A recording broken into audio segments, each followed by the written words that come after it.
Welcome to the No Guilt Fangirls podcast, where liking what you like is never a bad thing. Here's your host and head fangirl in charge, Patty Holiday. Hey y'all, I'm your host and head fangirl in charge, Patty Holiday. Welcome to the No Guilt Fangirls podcast. And we're just going to throw this up front. All three of us were talking off the recording, but you're going to hear some scratchy voices. You're going to hear how tired we are right now. I think all three for different reasons. I know Ashely was traveling. She was at some theme parks and having fun. I have been dealing with the Run Disney information that just came out. I am a travel agent that specializes in Run Disney events. So it's amazing and awesome that the races are back, but it's also they're dumping it all on us all at once. And so it's a whole heck of a lot of pieces and parts that we're trying to move around right now. So if I sound bad, it's because I've been on the phone. I've been up all night. It's been crazy. And then poor Julia went on this amazing, wonderful travel trip. And to thank her for traveling and for her troubles, she has come back home with bronchitis. Boo! So yeah, we all have a little bit of touch of something raspy sounding going on. If you're into that, then you're going to love this podcast.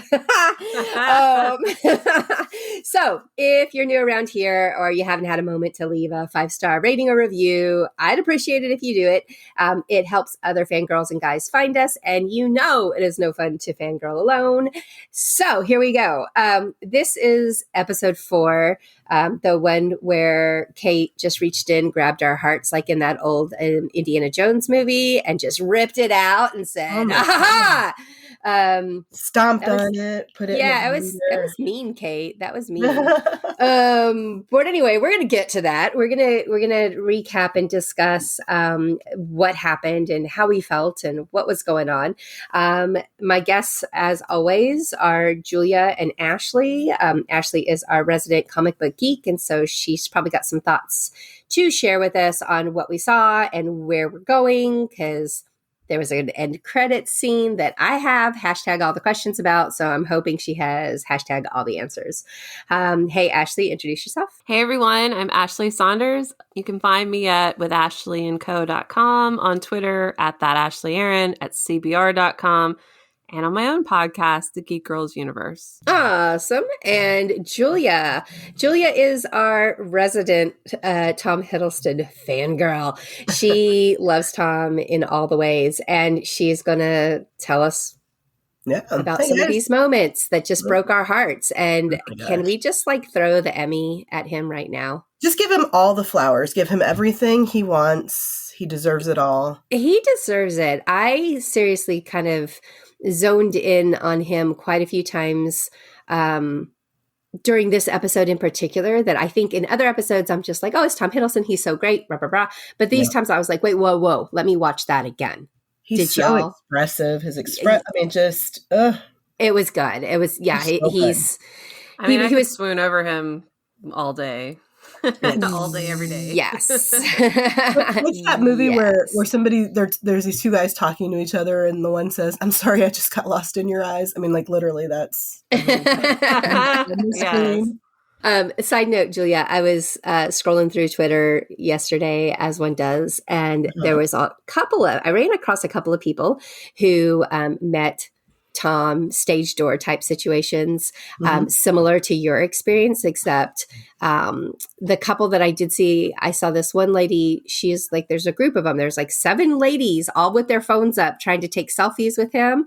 And she was like, he was so great. He specifically looked at each one of our cameras and said, okay, you, okay, you, okay, you. And so that he had pictures for everybody looking at their camera. And I was like, it just takes an extra couple seconds to get that done. And that will be something they remember always. I mean, that's him. Yeah. Yeah. And it kicks me even more now that I know how approachable and how much it probably would not have bothered him. So when I went to the Thor Ragnarok press conference event back a couple of years ago, the first megastar that I saw walk out of the press conference who walked right past me. It was just him and like a friend or a manager. I don't know who it was. But he was just by himself and they walked right past me. And I was like, oh, there's Tom Hiddleston. I wonder if I could. And I wanted to like jump out and I wouldn't have jumped at him, but stepped out and said, hi, excuse me, Mr. Hiddleston. May I get a picture?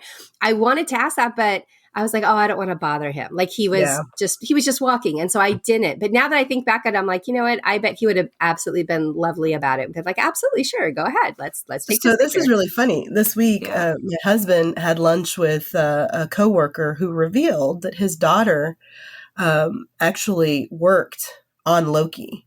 Oh. And that for a period of 2 weeks, she was Tom's assistant. Really? Yep. And so I was like, I mean, Steve knows the depth of my fangirldom, but he was also like, this is my employee, so I have to be appropriate and I can't, but he basically was like, oh my gosh, my wife is a huge fan, blah, blah, blah. And the guy said, yeah, I mean, my daughter said that he was just the most lovely person ever. And, knew the names of all the extras, knew the names of all the people that worked on the set, and just, if you wanted to talk to him, he was always open to talking to anybody about anything. And so I said to him, I was like, you think she'd want to be a guest on the And he said, well, she's continuing to work. So right now she's working on She-Hulk.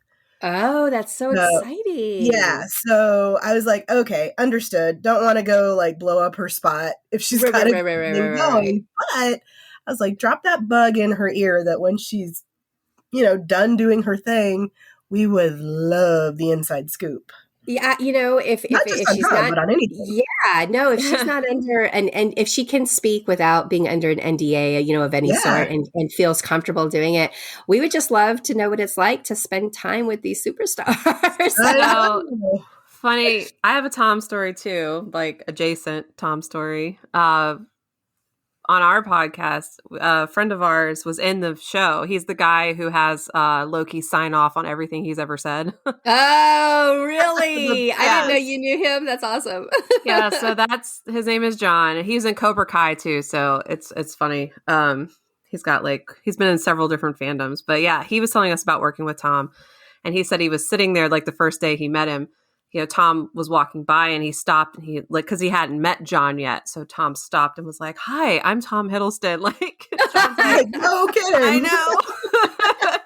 He said, but I mean, same thing. Like you were saying, the coworker said, or the employee said, like, he was so nice. John said he just made it a point to know everyone and to check in on people to see how they were doing, how they were feeling.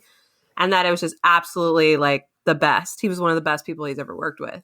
Yeah. So Tom is just like, it just made me gush and like fangirl over him more. I'm like, he really is like the sweetest person ever. Right? This is the call to action to anybody listening, right? If you guys know how to get us to be an extra, I promise we won't act extra around him. But no, we'll wait till we're back in our hotel room to act extra. Yeah, we are professionals. I promise you. We will lose it offline, but we will be complete. I mean, you can ask my husband how I was very surprised at how composed I was when I stood there and talked to him.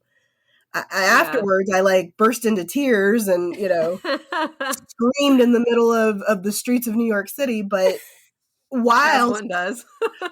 Whilst talking to him, I was actually a pretty cool customer. So, well, that doesn't surprise me. You are an adult and you are professional. Well, and, hey, we talk about fangirling, and this is what we're talking about. One of my early episodes was talking about was with Diane.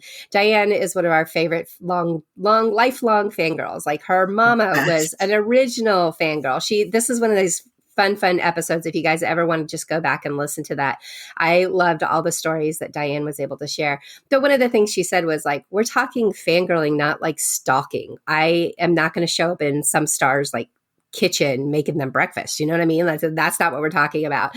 And I was like, yeah, I mean, there's definitely ways. And I know, Ashely and I have both been in rooms and at events where we know when it's appropriate to approach and when it's not. And, if somebody's at after party and they're hanging out with their family, and don't go barging over being like, hi, move their kid out of the way, can I take a picture with you? Like, no, that's not what we do. That's not what we're talking about. But I think it's okay to have a healthy dose of appreciation for not only the work that they do, but if they also happen to be really decent people, which Tom Hiddleston, by all accounts, seems to be amazing.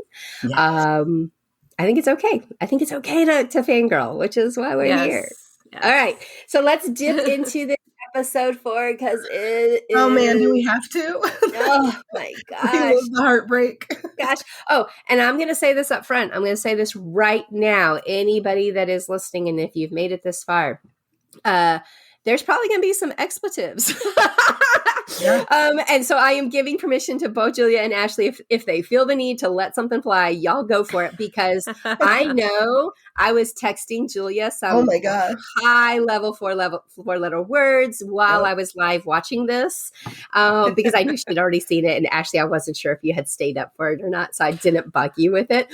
But yeah, because there were some moments that I was like, what? Anyway, so there may be some cussing. And I am not I don't tend to do that. I don't think I don't like doing it like on the podcast and stuff. But this episode, I'm just saying we might say some stuff.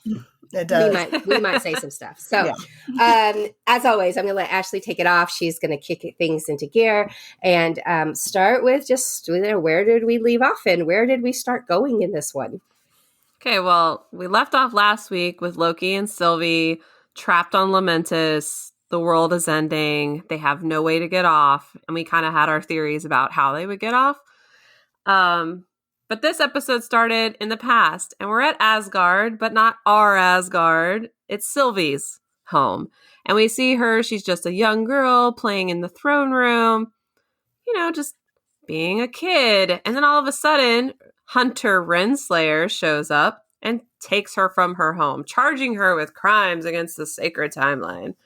Okay, now I want to touch on this. Yeah. So to me, when I saw that she was in the Asgardian throne room, I was like, oh, so she is Loki's sister and he just doesn't remember her? No.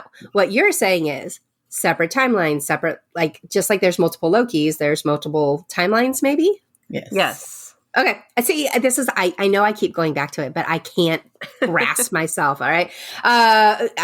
Doctor Strange is going to throw me for a loop. I'm going to have to see that movie 18 times before I even grasp what the heck is happening. 18 times, make a flow chart. Completely. It's like that Charlie Day, with all the strings on the wall and everything. Yes. And eyes. Yes. That is going to be me. Funny. Yes. I could fangirl that show too. Oh my gosh, me too. Side note. All right, we'll put that on the list because that's a oh my gosh, that show is such a hot mess. I love it. All right. So we're here. We have child Sylvie, who is clearly Asgardian royalty, or at least I'm assuming you don't get to go and hang out in the throne room unless you are. All right, that's just my assumption. I mean, she rules. told Loki that she knew she was adopted, so she was still. Right, adopted, but she said that she was the goddess of mischief. Yeah, so she's definitely just another version of Loki. Okay. In a different time. Okay, got it. So, yes, and then Renslayer, that bitch, shows up and snatches her out of there. Like, I got some words for her, man. Snatches her out of there and takes her away. And I will tell you, my mama heart was breaking so hard. Yeah. Same. All I kept thinking, it hit me right in that moment as we're watching her, this little innocent girl playing on the floor and whatever. I was like, let's back up for a second. She was playing, right? She was playing Valkyrie, saving Asgard and totally all about the girl power with the Valkyrie. And I was just like, what? This was so what did she do? It was so crazy. It was. And I hated it because it clicked in that moment when she got snatched out that this poor baby had been, and as the rest of the scene plays out, this poor baby had been on her own. Yep. Her entire life trying to survive. Yep. Yep. And I mean, I know it's a movie, but I will admit that the movies that make, or the shows that make you feel something, are like the good ones, those right? are the best ones. Those are the best ones. And that got to me. That was the moment that I really deeply felt for Sylvie, and I felt this show to my very core and my very being. And I was that like, 2-minute snippet really kind of translated the rage, and yes. all of the horror that you felt when you saw her, killing these Minutemen and stealing all the charges and all that. I'm like, okay, I get it. Yeah, totally. Yep. Okay, so she snatches her. What happens next? So she snatches her. She takes her to the TVA. We kind of see her go through an abbreviated version of what Loki did when he was checked in. And then she's brought before the judge. But before we can hear what exactly her crime was, Sylvie steals Renslayer's temp pad and escapes. And so she's been on the run. Like you were saying, she's been on... Yeah, she's been on the run since she was a little girl. Like, I think before this episode, I probably thought she had been on the run maybe as a teenager or as an adult, but clearly she is a like elementary school age, maybe a 6th grader age, like 12-year-old, right? Yeah, she was young. I mean, I have a 10-year-old daughter, and I was like, I don't think she's much older than Lucy is. And so that probably is also why it like impacted me the way it did. But yeah, that was awful. That was awful. And yeah, you're right, Julia. She did it so quickly. I was like, look how quick this girl is. She no hesitation. She knew this was a bad situation for her, and she got herself out of it. Mm-hmm. She laid down the business for sure. She did. Yeah. So there she is. She disappears. And then that's where we assume that the rest of her history has been like what she was telling Loki, is that she's been going to all these different Nexus events, trying to figure out her plan on how to bring the Timekeepers down. Right. So then we're put into the present day, and Renslayer enters that golden elevator. And we learned last episode that the golden elevator is how you get to the Timekeepers. So here was the big reveal. Like, are they real? Are they not?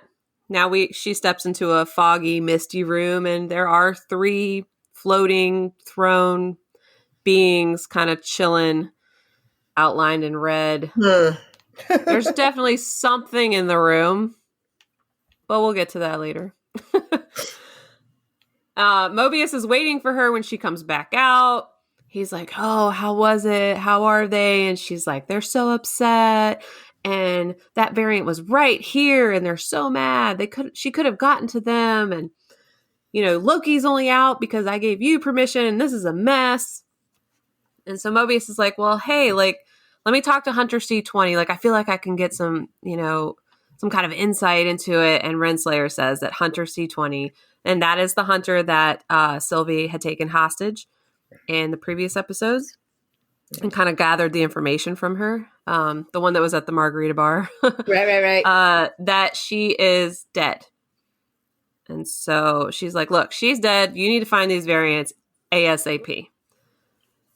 And they're having a hard time finding Loki and Sylvie because, well, they're in an apocalyptic event, which we know hides the variant energy. So they're just like, they're trying their best. So then we go back to Lamentis. The world is still ending. There's the shot from the trailer where people thought it was Black Widow. I kind of thought it could have been Black Widow because the trailer made it look like the Soul World, but we were so naive and innocent back then, weren't we? I was like, well, I mean, I said it was Black Widow or like Enchantress, but yeah, no, it's Sylvie, but it's that shot. And they're talking, and she says to Loki, the universe wants to break free, so it manifests chaos, like me being born the goddess of mischief. She tells him about her life and how she was taken prisoner as a child, but she escaped, and how everywhere she went created a Nexus event that was the smoke flare, right, to the TVA, like, here I am, come get me. So she kind of learned that she had to hide in apocalypses because of that, because that way they couldn't find her. So we're back at the TVA. Like I said, Mobius is frantically searching for him. They've cranked up the threshold to magnified Nexus level, and apparently that will alert the TVA if someone steps on a wrong leaf, which seems excessive if we're, being real. But okay, whatever. You do you, TVA. And then again, we're back at Lamentis, and Sylvie's like, what makes Loki a Loki? Is it that we lose all the time? And Loki tells her they may lose, but they never die. Which, again, hold on to that to the end. Foreshadowing. Yes, lots of foreshadowing in this episode. and is this the point where he says, I can't even count how many times I've died? Is it this episode or was that the previous episode? No, he doesn't say that till the end when he's till facing... the end. Okay, all right. Yeah. I was like, Loki knows what's up. Yeah. So Loki and Sylvie are comforting each other, and moments before Lamentis is completely wiped out, that comforting level that they're giving each other and the vibes that are happening there creates a massive branch in the timeline, strong enough to show up on the TVA screen despite there being an apocalypse. Like, everybody dies on Lamentis. So this is some pretty strong Nexus level energy right here. So the TVA shows up, takes them back into custody. So now they're prisoners, but at least they managed to not die. Right. But also, can we talk about that moment? Because that moment was probably the most, for me anyway, like, touched me in a way that it was just so, they didn't even say anything, but just the way they held on to each other and looked at each other, like, it was so sweet and just, I don't know, like they had this realization of, oh, we're not alone, you know? We weren't meant to find each other, but here we are. And wow, you know, that moment was just, for me, I had the full, like, codeine induced tears coming out of my eyes. Like, oh my God. Is this also the moment, though, that he says, I have something to tell you? Or is that later? No, that's the end. It's later. Okay. Sorry. See, I am, like, trying to keep up. It's like a blur. It's been a long couple days. That's all I got to say. Yeah, it was very touching, a touching moment. And apparently it's a pretty big deal, right? If it created that branch in the timeline, like a big branch, like that branch wasn't a gradual growing branch. It was like, bam, full grown tree. Like, right. Something's going on here. All right. So they get brought into the TVA. Loki makes a joke about how it's insulting. He doesn't have as much security as she does. I was like, oh, bless your heart. Mobius sends Loki through a red time door. So typically the time doors are yellow. We haven't seen a red one yet. But before he's thrown in, Loki tells Mobius, the TVA is lying to you. Of course, Mobius is like, whatever, dude. Push him in the door. Mm-hmm. So through this door, which ends up being a time cell, Loki is sent to Asgard, where he sees Lady Sif. So yay, JB Alexander for coming back as Lady Sif. I was excited to see her. That was fun, yeah. So basically, in the time cell, you're stuck in a time loop. So if you remember in Doctor Strange, when he takes on Dormammu, and it constantly keeps repeating, and Dormammu's like, dude, like, let me out of this, like, it's driving me nuts. So same thing. He's doomed to repeat this moment in time, and it happens to be a prank that involved him cutting off Sif's hair, part of her hair, and she's really mad about it, as I would also be really mad about it. And she kicks his butt repeatedly. Even when he tries to reason with her, she continues to kick his butt. Don't blame her. Not gonna lie, whoever that haircut was awful. It was very awful. So it's actually based on a mythology story about Sif and Loki, which I thought was interesting. In it, you know, he cuts off all of her hair, and Thor threatens him to fix it. But in our show, in our universe, Lady Sif doesn't need Thor to help her kick Loki's rear end. Got it. Okay, well, that's good to know, because, I mean, I think I obviously put it together that he had done something to her where he cut off her hair, but I didn't know that was a throwback to something else. So yeah, so there's not a ton of Norse stories that feature Lady Sif specifically. She's mostly just like, this is Thor's wife. So, but this is actually one of the ones that has been written down and passed along generations of Loki cutting off her hair. Got it. Love it. Look how smart they are throwing that in there. So I was like, oh, yay, nerd. I'm a mythology nerd. So I was like, yay, mythology. It's probably one of the reasons why, other than Tom Hiddleston, of course, that I just like love this character and Thor and all that. But anyways. So Mobius is letting Loki cool out and get his butt kicked in the time cell. So again, he goes to Renslayer. He wants to talk to Sylvie because he's like, look, while he's chilling out over here, I can talk to her. I can work both sides, blah, blah, blah. And Renslayer refuses. No one's to talk to that variant except for her, basically. And she tells him to go figure out what caused that Nexus spike.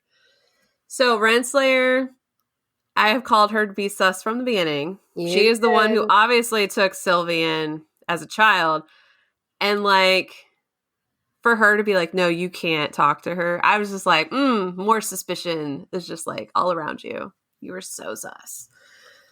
So Hunter B-15 though is guarding Sylvie with some others. She sees Mobius and she's like, aren't you supposed to be dealing with your pet variant? He's like, I'm stretching my legs. And he's like, why are these two Lokis such pains? And then he drops this nice little Easter egg line about how the TVA has dealt with Titans, Kree, and vampires. And we know we have Blade coming up. So I was like, oh yes, the vampire line. So excited. Yeah, that's going to be cool. Oh, I forgot about Blade. Like they dropped that at D23 Expo and then that's all we've heard about it so far. Yep. So we got Blade. I was like, woo, vampires. All right.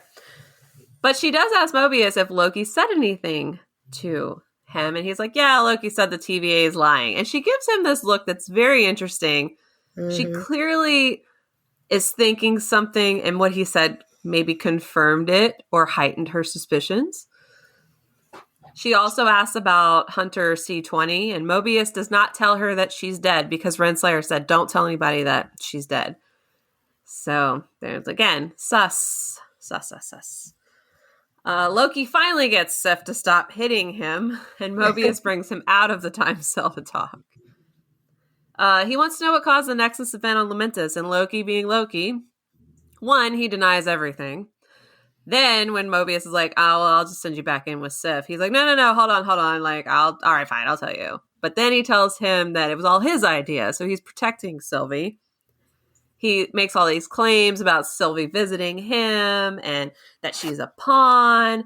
Mobius is like, oh, so she's your partner. He's like, no, of course not, no. And then Mobius just casually drops and just like, oh, she's dead, to see what Loki's reaction would be. Oh, his face. I know. He was genuinely upset. And it was kind of like a brief, it wasn't a super long, like, I'm sad about it. He was trying to like recover to put his cold, cool, uncaring mask back in place. But Mobius caught it. Because remember, Mobius in episode 1 was like, I'm your biggest fan. Yeah. So, Loki, you can't lie to Mobius. He just knows you. Mm-hmm. And that was all it took for Mobius to figure out what caused the spike in the timeline. It's these two variants falling for each other. And that these kind of feelings they cause pure chaos and break reality. And I was like, ooh, yeah, breaks reality, eh? That's interesting to know. Good little tidbit for later, I think. I think that'll play a role maybe next week or episode 6. You're killing me, girl. All right. I mean, they want to take down the TVA, and the TVA is like the most powerful thing in the universe, right? Yeah. But if this like affection for each other can cause enough damage to the timeline, I don't know, I'm just saying. They can bring down the TVA, I feel like, with their love. Loki again tries to get Mobius to understand that the Timekeepers have kidnapped people from timelines. Everyone here is a variant. Their memories have been erased. And Mobius is like, whatever, go back into the time cell with Sif, have fun. Meanwhile, B-15, again, like there's just something. She knows something's up. So she goes to the one person who should have some answers, and that's Sylvie. And she opens up a door and takes her out of that time theater and into a location that we'll get to in a second. Mobius is in Renslayer's office because Renslayer, to her, the case is closed. They've got Sylvie. They've got Loki. Loki, quote unquote, confessed. They figured out what the spike was. And she's signing off on paperwork. Mobius again asks why she won't let him interrogate Sylvie. She continues to blow him off. She asks him an interesting question. If you could go anywhere and anytime, where would it be? He doesn't really answer her. And then Renslayer says, well, the timekeepers want to oversee Sylvie's pruning personally, and you should be there. He again asks about Hunter C20. Renslayer's like, why do you keep asking all these questions? Like, you're just supposed to, like, blindly follow my lead, basically. She doesn't say that, but it's implied. So while she's placing her trophy, right, of Sylvie's sword on the shelf, Mobius switches his TemPad with hers. Because, see, I've kind of said that Mobius seems like he might know something, but has kind of pushed it down. But, like, Loki's been there poking it, going, hey, this is a little suspicious, right? You think this is suspicious, don't you? So now he's all like, something's not adding up. So he decides to investigate for himself. So Hunter B-15 has taken Sylvie back to Roxcart. So that was from episode 2? Yeah. Episode 2, right? When they reveal. When they're I was like, where are we? We're at 4. Go back. It's been a week. They all blur together. Oh, yeah. So that was what episode 2, right? That hurricane was going to destroy the whole place. So they're back there, and B-15's like, look, when you were in my head, I saw something. What was that? And Sylvie says, those were your memories before you were with the TVA. And B-15, you're lying. You did that. And Sylvie's like, look, I can't make memories. I can only use what's already there. So she shows B-15 like her life, or unlocks as much of her memories as she can. And like that moment for me too, I just felt so bad for her because she's like, I look so happy. Yeah. And it's kind of, again, like, so good in this episode. Woomy, like, she was somebody that you really did not want to like. I didn't like her at first because I was like, I didn't appreciate the taunting of our beloved Loki in the beginning.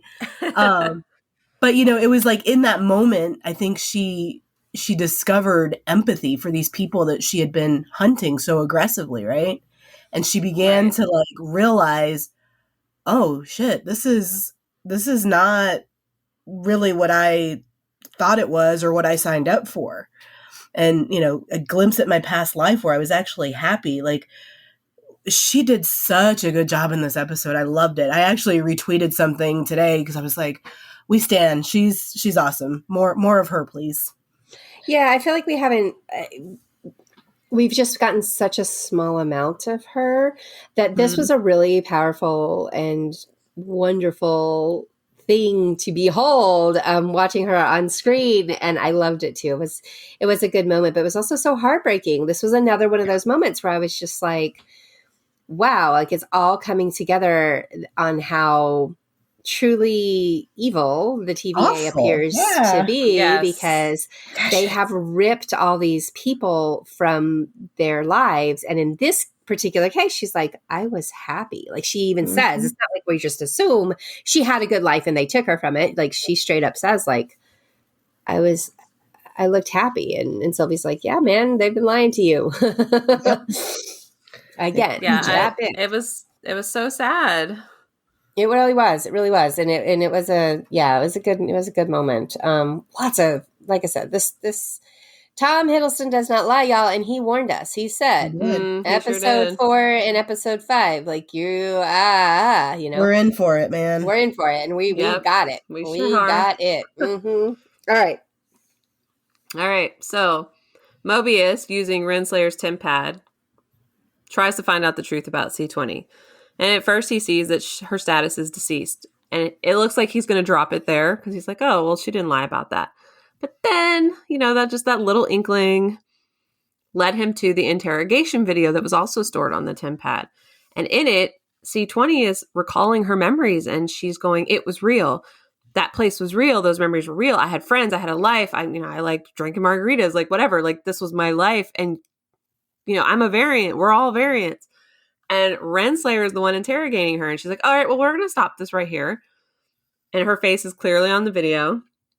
Also, she kept claiming before that C20 was just like incoherent and just losing her mind. She seemed pretty clear and concise to me and to Mobius. So there was his like, ding, ding, ding. Loki was telling the truth. And all of his little minor suspicions were validated. Like something's up. And Renslayer knows the real truth. So he goes to Loki He tells him that the Nexus event he and Sylvie caused can bring everything down. So see, that's why I think like they can bring the TVA down with the power of their like bond, which is going to be crazy. Mm-hmm. He also tells Loki he realizes he was telling the truth and he wants to help them. However, Renslayer and her crew are waiting outside the time cell for them. Mobius tries to play it off, but when he sees that Renslayer clearly is onto him, he boldly just is like, well then, since you know what I know and I know what you know, he says if I could go anywhere in time, it would be where I was before the TVA took me. And I was like, oh, Mobius. Yes. It was such a bold moment. And then, jeez, 2 seconds later, she Come prunes on, him from man. the timeline. My mouth, I was like, oh, what? Oh my God, not Mobius. I was so mad. Oh. Well, I couldn't, I had no voice, and the squawk that came out of me, the dog actually came over and put his paw on my leg and looked at me like, are you okay? You were like, I am not okay.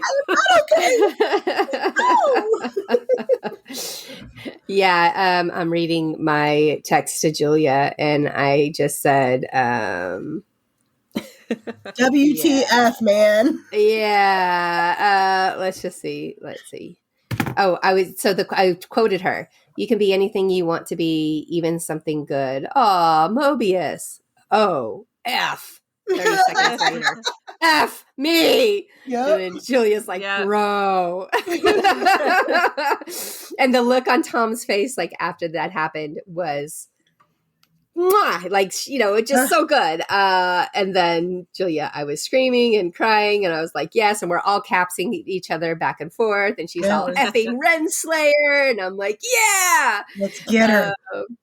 And then yeah, I got some similar texts. I was like, what, that beep beep beep beep. And then a few minutes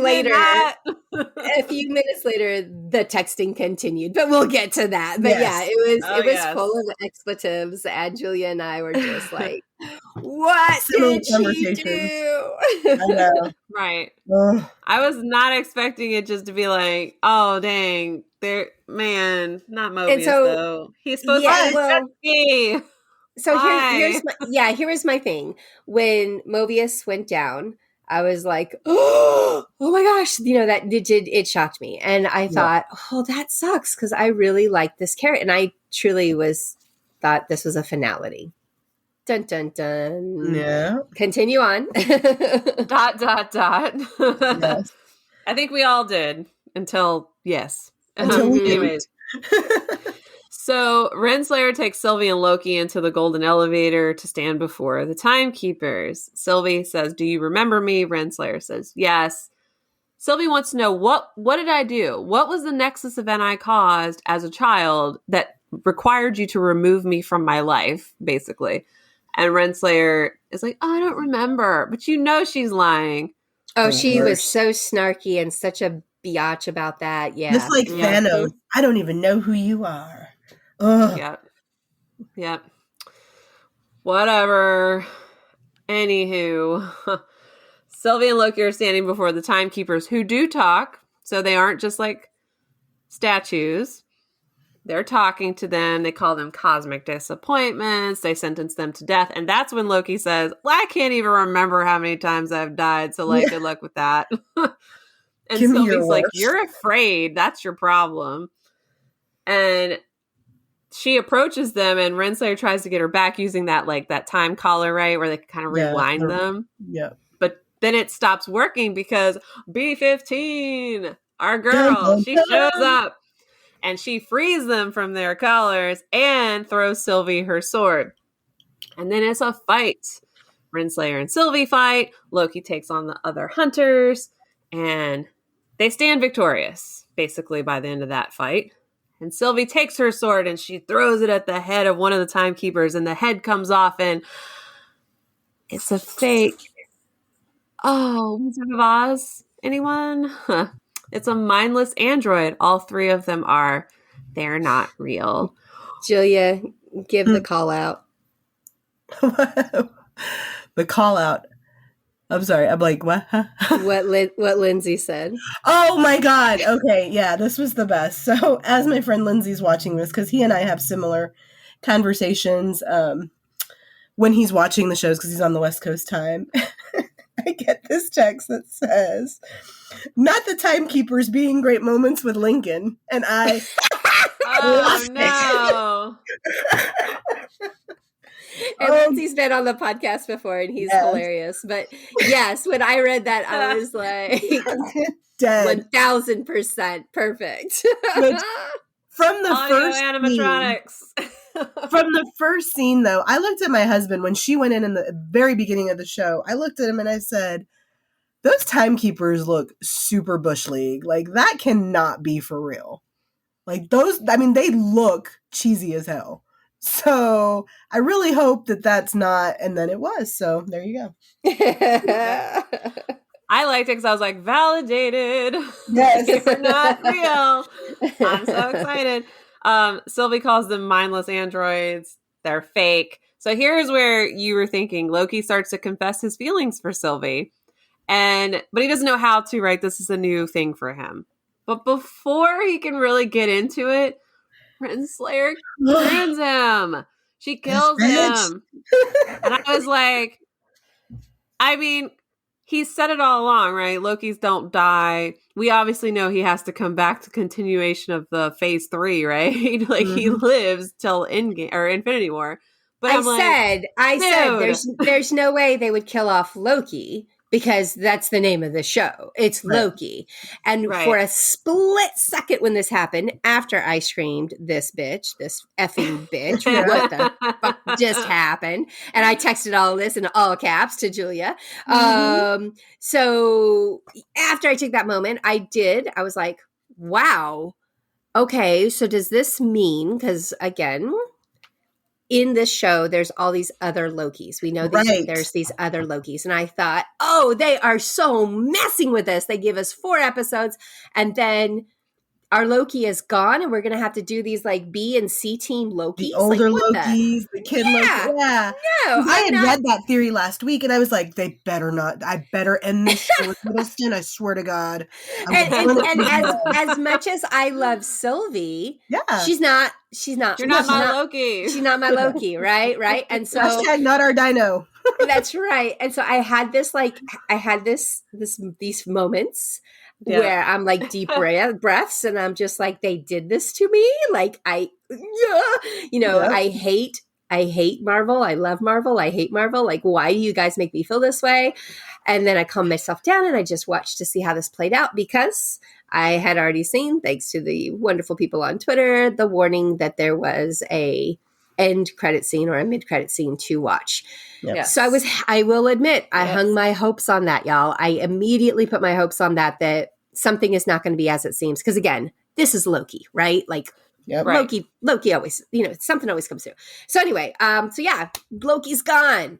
So what happens next? She's gone. He's gone. Sylvie bests Renslayer, but refuses to kill her because she wants to know everything. Because clearly Renslayer knows everything, or knows way more than everybody else does, at least. So yeah, then the credits hit, and we're just like sitting there going, deep breaths, deep breaths. I saw there was a mid-credit scene, and I was like, all right, okay, good, okay, we got a mid-credit scene. It's gotta do something. It's gotta do something. Like, Loki can't die. He literally just said Lokis don't die. Like, come on. I mean, I know he lies to other people, but he wasn't lying to me when he said that. Yes, he was specifically talking to me. That's how I felt about it. I was like, he was telling me he doesn't die.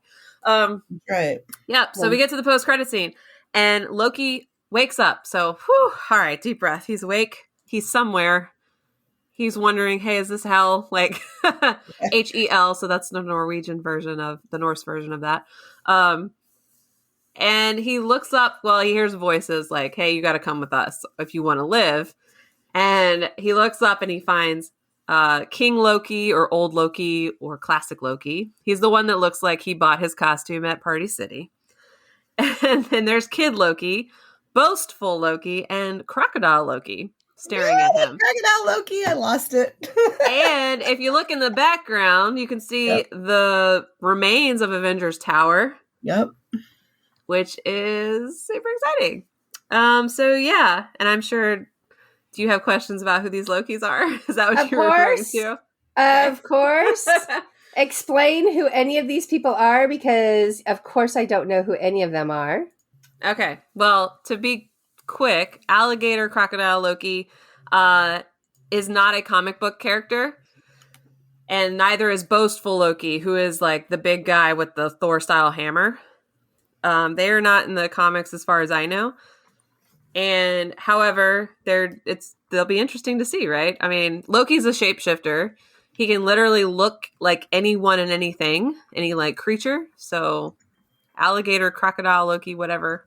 I need to know, is it an alligator or is it a crocodile? I keep going back and forth. So we'll say Gator Loki? Gator Loki. Yeah. It's probably just the shapeshifting Loki, I would assume. But I think it's really cool that they're doing that. Makes it weird and fun. And Boastful Loki, I'm excited to see him in action because, like I said, I don't have any reference points for him. So the other two, though, are comic book versions of Loki. So Kid Loki comes from a version of Loki who is reincarnated as a young kid. He ends up working with the Young Avengers, but he's obviously still a trickster and sometimes he's at odds with the team because he's not exactly a hero, kind of like our Loki. And the fact that we might have a Young Avengers coming up, like it's kind of cool to have a Kid Loki in this. Yep. So classic King old man Loki, who's being played by Richard E. Grant, which I know a lot of people were excited when he was rumored to be in the show. He is just kind of... He's like old man Loki, right? He's like Loki when he takes over in one of the comic runs. And he's also called Ikol, Ikol, I believe is how you spell it. Mm-hmm. Gotta love those pronunciations and like spellings. I'm like, okay. So yeah, he is... And like Loki fights older Loki in the comics. It gets really weird, guys. It does. All right. I mean, I expected it would because these costumes they got these folks on in, yeah.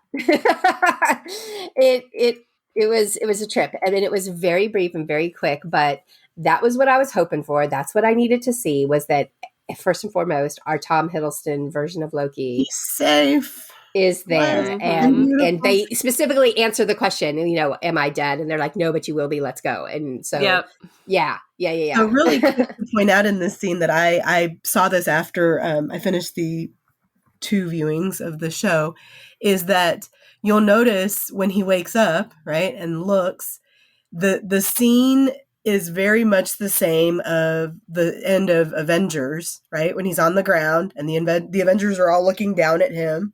And these Lokis are all looking down at him. What's interesting about it, though, is go back and listen to the music. Because the music in Loki the series is a more sped up version of the Avengers theme. Yeah, I heard that. That plays at the end. And you listen to it and it's wild. Like, it's so cool. It's a really neat callback that they did. Yes, I agree.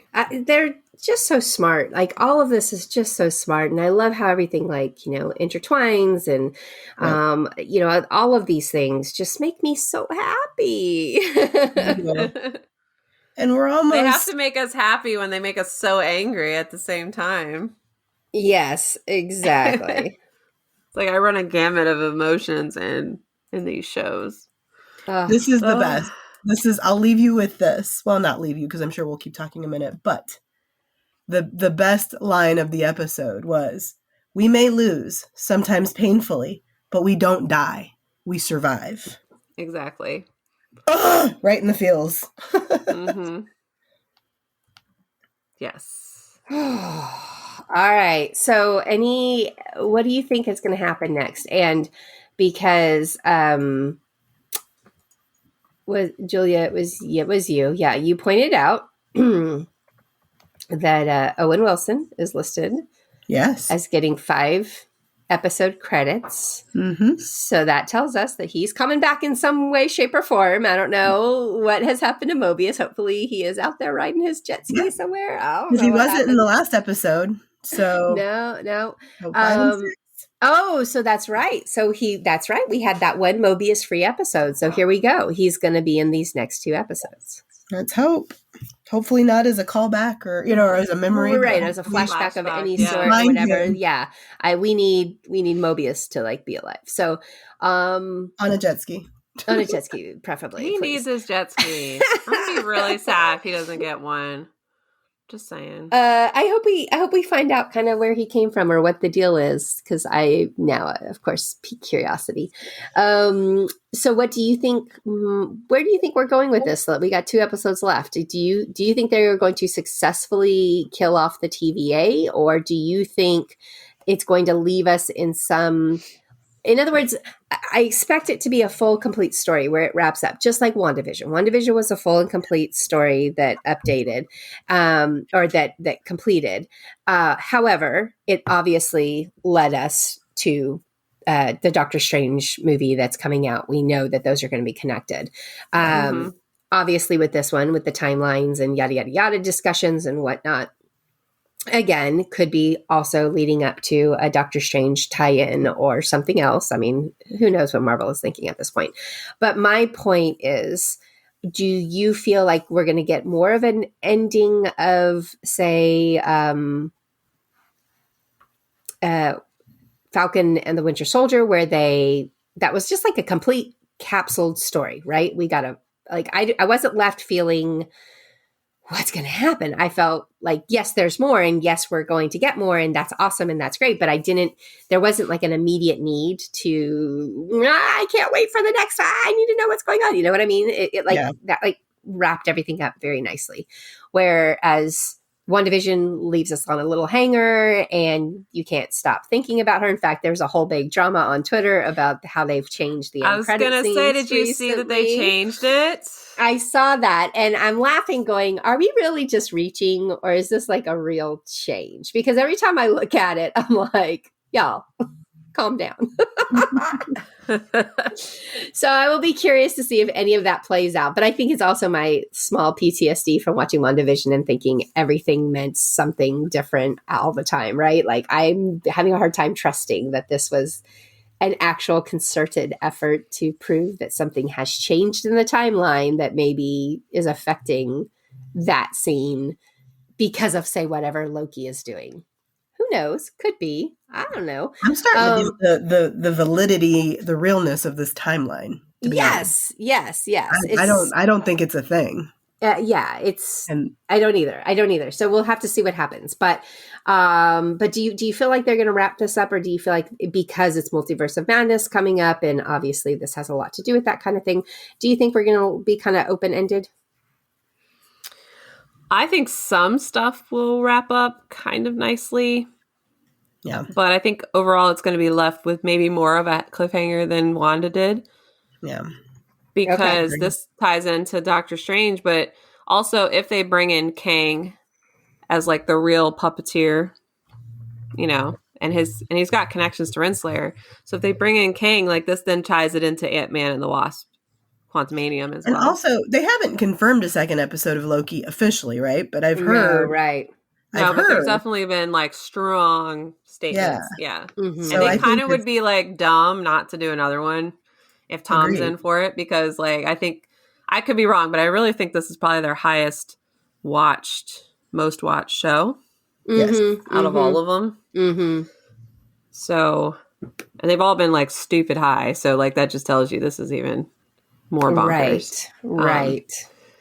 So yeah, I don't see it tying up as neatly as Falcon and Winter Soldier did. I think this one's definitely going to leave us with the, when is Doctor Strange coming out kind of, thing. Agreed. All right. Well, I'm down for it. I love it. I hated it. Renslayer better get hers. That's all I got to say about that. She is now like number one villain for me. First of all, you take out our Mobius. Secondly, the things she did to Sylvie as a child, like, I can't forgive that. That really is not sitting well with me. She's our John Walker of this she really is. Oh, Ugh. she's awful. Let's She's put them awful. in a red door together. And And director Hayward. Let's put them all three of them yeah, together. the worst.